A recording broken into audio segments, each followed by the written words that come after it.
Reviewing at-risk accounts in KettleiQ.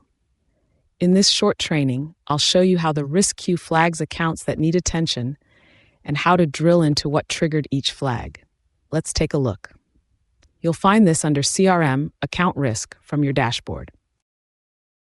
Sales account risk flags accounts that need attention before they turn into a bigger problem, an overdue balance, or an account whose order volume's been dropping.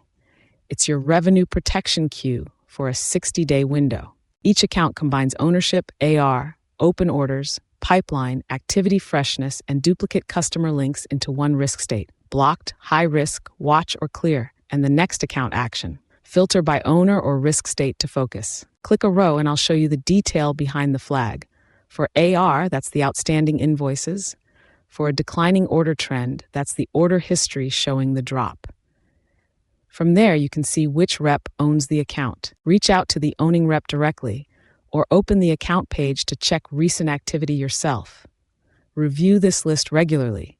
Catching a declining trend early is a lot easier to fix than catching it after the account stopped ordering.